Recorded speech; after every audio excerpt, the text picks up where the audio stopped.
दोस्तों आज हम लोग रेलवे यूथ साइंस बुक का प्रैक्टिस सेट नंबर 5 पर इस वीडियो में बात करेंगे। तो आप वीडियो को पूरा देखिए, आपके लिए एक एक सवाल इम्पोर्टेंट है। दोस्तों आपके एग्जाम में इस वीडियो से सेम टू सेम सवाल देखने को मिलेगा, तो आप एक एक सवाल का इम्पोर्टेंट समझिए और अच्छे से तैयारी कीजिए। ओके दोस्तों, चलिए हम लोग डायरेक्ट क्वेश्चन देख लेते हैं। नेक्स्ट क्वेश्चन 1 नंबर कह रहा है कि यदि कोई वस्तु वृत्ताकार पथ में घुमाई जाती है तो उस पर किया गया कार्य डैश है। 4 ऑप्शन दिया गया है, इनमें से आपको चुनकर बताना है कि यदि कोई वस्तु वृत्ताकार पथ में घुमाई जाती है तो उस पर किया गया कार्य क्या है। तो आपका शून्य है। क्या है दोस्तों? तो उस पर किया गया कार्य जो है आपका शून्य है। तो ऑप्शन ए जो है बिल्कुल सही उत्तर हो जाएगा। ओके, चलिए नेक्स्ट क्वेश्चन देख लेते हैं। नेक्स्ट क्वेश्चन कह रहा है कि कार्य करने की दर डैश कहलाती है। 4 ऑप्शन दिया गया है, इनमें से आपको चुनकर बताना है कि कार्य करने की दर क्या कहलाती है। तो आपको शक्ति कहलाती है। कार्य करने की दर जो है आपका शक्ति कहलाती है। तो ऑप्शन सी जो है बिल्कुल सही उत्तर हो जाएगा। ओके, चलिए नेक्स्ट क्वेश्चन देख लेते हैं। नेक्स्ट क्वेश्चन कह रहा है कि शक्ति को किस रूप में व्याख्यायित किया जाता है। शक्ति को किस रूप में व्याख्यायित किया जाता है। तो शक्ति को कार्य करने की दर अथवा ऊर्जा स्थानांतरण की दर के रूप में व्याख्यायित किया जाता है। किस रूप में व्याख्यायित किया जाता है दोस्तों? तो शक्ति को कार्य करने की दर अथवा ऊर्जा स्थानांतरण की दर के रूप में व्याख्यायित किया जाता है। तो ऑप्शन सी जो है बिल्कुल सही उत्तर हो जाएगा। ओके, चलिए नेक्स्ट क्वेश्चन देख लेते हैं। दोस्तों मैं उम्मीद करता हूं कि क्वेश्चन आपको अच्छे से समझ में आ रहा है। दोस्तों अगर आपको वीडियो पसंद आती है तो इस वीडियो को लाइक कर दीजिए और कमेंट करके बताइए कि वीडियो आपको कैसे लगी। दोस्तों अभी तक आप इस चैनल को सब्सक्राइब नहीं किए हैं तो प्लीज इस चैनल को सब्सक्राइब कर लीजिए और बेल आइकन को भी प्रेस कर दीजिए। ओके, चलिए नेक्स्ट क्वेश्चन देख लेते हैं। नेक्स्ट क्वेश्चन 4 नंबर कह रहा है कि कार्य करने की दर या ऊर्जा स्थानांतरण की दर को डैश कहते हैं। तो कार्य करने की दर या ऊर्जा स्थानांतरण की दर को आपको क्या कहते हैं? तो शक्ति कहते हैं। क्या कहते हैं दोस्तों? तो शक्ति कहते हैं। ऑप्शन ए जो है बिल्कुल सही उत्तर हो जाएगा। ओके, चलिए नेक्स्ट क्वेश्चन देख लेते हैं। नेक्स्ट क्वेश्चन कह रहा है कि शक्ति बराबर W/T होता है, जहां W का अर्थ डैश है। तो शक्ति बराबर W/T होता है, जहां W का अर्थ क्या है? जहां W का अर्थ कार्य है। क्या है दोस्तों? जहां W का अर्थ कार्य है और T का अर्थ समय है। ओके, चलिए नेक्स्ट क्वेश्चन देख लेते हैं। नेक्स्ट क्वेश्चन कह रहा है कि कार्य करने की गति कहलाती है। 4 ऑप्शन दिया गया है, इनमें से आपको चुनकर बताना है कि कार्य करने की गति क्या कहलाती है। तो आपको शक्ति कहलाती है। कार्य करने की गति शक्ति कहलाती है। तो ऑप्शन बी जो है बिल्कुल सही उत्तर हो जाएगा। ओके, चलिए नेक्स्ट क्वेश्चन देख लेते हैं। नेक्स्ट क्वेश्चन कह रहा है कि निम्न में से कौन सी भौतिक मात्रा किए गए कार्य की गति को मापती है। तो आपको शक्ति मापती है। कौन मापती है दोस्तों? तो शक्ति मापती है। ऑप्शन डी जो है बिल्कुल सही उत्तर हो जाएगा। ओके, चलिए नेक्स्ट क्वेश्चन देख लेते हैं। नेक्स्ट क्वेश्चन कह रहा है कि शक्ति का सूत्र है। 4 ऑप्शन दिया गया है, इनमें से आपको चुनकर बताना है कि शक्ति का सूत्र क्या है। तो आपको कार्य बाटा समय है। शक्ति का सूत्र जो है आपका कार्य बाटा समय है। तो ऑप्शन बी जो है बिल्कुल सही उत्तर हो जाएगा। ओके, चलिए नेक्स्ट क्वेश्चन देख लेते हैं। नेक्स्ट क्वेश्चन कह रहा है कि आपको ऊर्जा संरक्षण के सिद्धांत के संबंध में कौन सा कथन सही है। 4 ऑप्शन दिया गया है, इनमें से आपको चुनकर बताना है कि ऊर्जा संरक्षण के सिद्धांत के संबंध में कौन सा कथन सही है। तो कथन डी कह रहा है कि ऊर्जा का न तो निर्माण किया जाता है और न ही इसे नष्ट किया जाता है। यही कथन जो है आपका सही है। तो ऑप्शन डी जो है बिल्कुल सही उत्तर हो जाएगा। ओके, चलिए नेक्स्ट क्वेश्चन देख लेते हैं।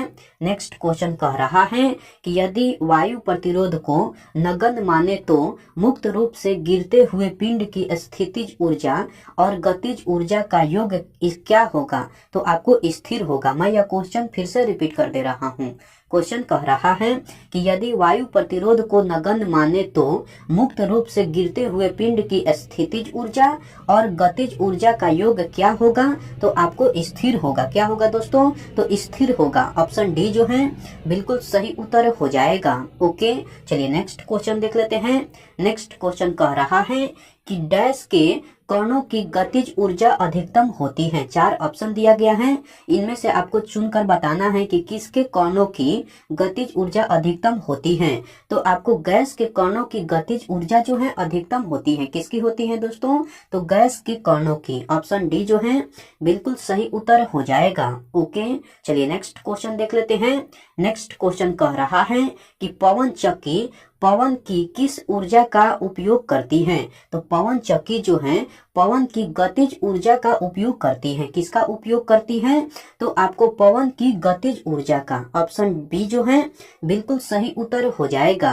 ओके दोस्तों, चलिए नेक्स्ट क्वेश्चन देख लेते हैं। नेक्स्ट क्वेश्चन 13 नंबर कह रहा है कि जब एक संपीड़ित स्प्रिंग को छोड़ा जाता है तो यह अपनी स्थितिज ऊर्जा को डैश में बदल लेता है। जब एक संपीड़ित स्प्रिंग को छोड़ा जाता है तो यह अपनी स्थितिज ऊर्जा को गतिज ऊर्जा में बदल लेता है। किस ऊर्जा में बदल लेता है? तो आपको गतिज ऊर्जा में। ऑप्शन डी जो है बिल्कुल सही उत्तर हो जाएगा। ओके, चलिए नेक्स्ट क्वेश्चन देख लेते हैं। नेक्स्ट क्वेश्चन कह रहा है कि एक वस्तु की स्थितिज ऊर्जा में इसकी डैश के साथ वृद्धि होती है। तो एक वस्तु की स्थितिज ऊर्जा में इसकी ऊंचाई के साथ वृद्धि होती है। किसके साथ वृद्धि होती है दोस्तों? तो इसकी ऊंचाई के साथ। ऑप्शन बी जो है बिल्कुल सही उत्तर हो जाएगा। ओके, चलिए नेक्स्ट क्वेश्चन देख लेते हैं। नेक्स्ट क्वेश्चन 15 नंबर कह रहा है कि निम्न में से कौन सी ऊर्जा किसी वस्तु की ऊंचाई के साथ बदलती है? तो आपको स्थितिज ऊर्जा बदलती है। कौन सी ऊर्जा बदलती है? तो स्थितिज ऊर्जा। ऑप्शन डी जो है बिल्कुल सही उत्तर हो जाएगा। ओके, चलिए नेक्स्ट क्वेश्चन देख लेते हैं। नेक्स्ट क्वेश्चन कह रहा है कि बांध में संग्रहित पानी में कौन सी ऊर्जा होती है? बांध में संग्रहित पानी में कौन सी ऊर्जा होती है? तो स्थितिज ऊर्जा होती है। कौन सी ऊर्जा होती है दोस्तों? तो स्थितिज ऊर्जा। ऑप्शन ए जो है बिल्कुल सही उत्तर हो जाएगा। ओके, चलिए नेक्स्ट क्वेश्चन देख लेते हैं। नेक्स्ट क्वेश्चन कह रहा है कि एक गतिशील वस्तु अनिवार्य रूप से डैश प्राप्त करती है। तो एक गतिशील वस्तु अनिवार्य रूप से गतिज ऊर्जा प्राप्त करती है। कौन सी ऊर्जा प्राप्त करती है? तो आपको गतिज ऊर्जा। ऑप्शन ए जो है बिल्कुल सही उत्तर हो जाएगा। ओके, चलिए नेक्स्ट क्वेश्चन देख लेते हैं। नेक्स्ट क्वेश्चन कह रहा है कि आपको निम्नलिखित में से कौन सी ऊर्जा सदैव धनात्मक होती है? तो गतिज ऊर्जा जो है आपको सदैव धनात्मक होती है। कौन सी ऊर्जा दोस्तों? तो गतिज ऊर्जा जो है सदैव धनात्मक होती है। ऑप्शन बी जो है बिल्कुल सही उत्तर हो जाएगा। ओके, चलिए नेक्स्ट क्वेश्चन देख लेते हैं। नेक्स्ट क्वेश्चन कह रहा है कि ऊर्जा की व्याख्यायिक इकाई डैश है। तो ऊर्जा की व्याख्यायिक इकाई जो है आपको किलोवाट घंटा है। क्या है दोस्तों? तो ऊर्जा की व्याख्यायिक इकाई जो है किलोवाट घंटा है। तो ऑप्शन ए जो है बिल्कुल सही उत्तर हो जाएगा। ओके, चलिए नेक्स्ट क्वेश्चन देख लेते हैं। नेक्स्ट क्वेश्चन कह रहा है कि एक संपीड़ित स्प्रिंग में डैश ऊर्जा होती है। तो एक संपीड़ित स्प्रिंग में आपको स्थितिज ऊर्जा होती है। कौन सी ऊर्जा होती है दोस्तों? तो स्थितिज ऊर्जा। ऑप्शन ए जो है बिल्कुल सही उत्तर हो जाएगा। ओके, चलिए नेक्स्ट क्वेश्चन देख लेते हैं। नेक्स्ट क्वेश्चन 21 नंबर कह रहा है कि किसके अनुरूप वस्तु की गतिज ऊर्जा की वृद्धि होती है? तो आपको गति के अनुरूप होती है। किसके अनुरूप होती है? तो गति के अनुरूप। ऑप्शन डी जो है बिल्कुल सही उत्तर हो जाएगा। ओके, चलिए नेक्स्ट क्वेश्चन देख लेते हैं। नेक्स्ट क्वेश्चन कह रहा है कि गतिशील वस्तु की गतिज ऊर्जा किस पर निर्भर करती है? तो आपको द्रव्यमान और वेग पर निर्भर करती है। किस पर निर्भर करती है दोस्तों? तो द्रव्यमान और वेग पर। ऑप्शन डी जो है बिल्कुल सही उत्तर हो जाएगा। ओके, चलिए नेक्स्ट क्वेश्चन देख लेते हैं। नेक्स्ट क्वेश्चन 23 नंबर कह रहा है कि किसी जल विद्युत गृह में विद्युत ऊर्जा में परिवर्तित होने वाली ऊर्जा कौन सी है? तो आपको गतिज ऊर्जा है। कौन सी ऊर्जा है दोस्तों? तो गतिज ऊर्जा है। ऑप्शन डी जो है बिल्कुल सही उत्तर हो जाएगा। दोस्तों मैं यह क्वेश्चन फिर से रिपीट कर दे रहा हूँ। क्वेश्चन कह रहा है कि किसी जल विद्युत गृह में विद्युत ऊर्जा में परिवर्तित होने वाली ऊर्जा कौन सी है? तो आपको गतिज ऊर्जा है। ऑप्शन डी जो है बिल्कुल सही उत्तर हो जाएगा। ओके, चलिए नेक्स्ट क्वेश्चन देख लेते हैं।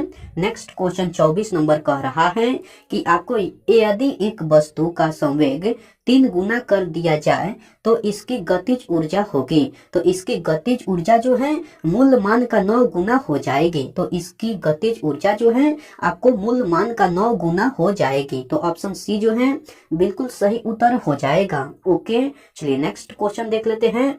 नेक्स्ट क्वेश्चन 25 नंबर कह रहा है कि ऊपर उठाए गए हथौड़े के पास क्या होता है। तो आपको स्थितिज ऊर्जा होता है। ऊपर उठाए गए हथौड़े के पास स्थितिज ऊर्जा होता है। तो ऑप्शन डी जो है बिल्कुल सही उत्तर हो जाएगा। ओके, चलिए नेक्स्ट क्वेश्चन देख लेते हैं।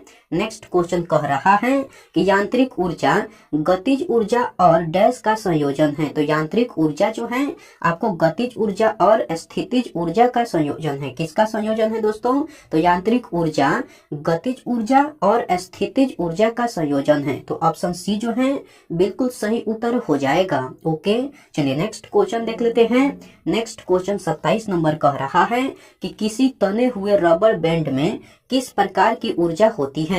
तो आपको स्थितिज ऊर्जा होती है। किसी तने हुए रबर बैंड में आपको स्थितिज ऊर्जा होती है। तो ऑप्शन बी जो है बिल्कुल सही उत्तर हो जाएगा। ओके, चलिए नेक्स्ट क्वेश्चन देख लेते हैं। नेक्स्ट क्वेश्चन कह रहा है कि किसी खींचे हुए रबर बैंड में किस प्रकार की ऊर्जा होती है। तो आपको स्थितिज ऊर्जा होती है। किसी खींचे हुए रबर बैंड में आपको स्थितिज ऊर्जा होती है। तो ऑप्शन ए जो है बिल्कुल सही उत्तर हो जाएगा। ओके, चलिए नेक्स्ट क्वेश्चन देख लेते हैं। नेक्स्ट क्वेश्चन कह रहा है कि इनमें से किसे न तो बनाया जा सकता है और न ही इसे नष्ट किया जा सकता है।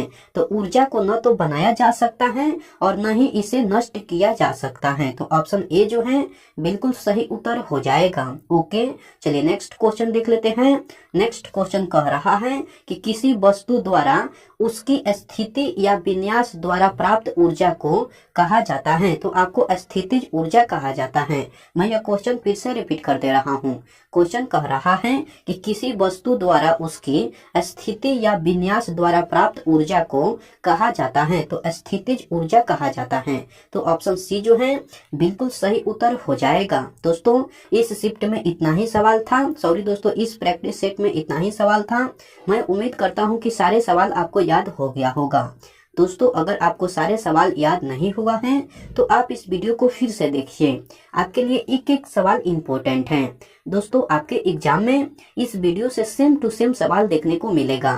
तो आप एक एक सवाल का इम्पोर्टेंट समझिए और अच्छे से तैयारी कीजिए। ओके दोस्तों, मैं आपसे नेक्स्ट प्रैक्टिस सेट में मिलता हूँ। तब तक के लिए टेक केयर दोस्तों एंड बाय।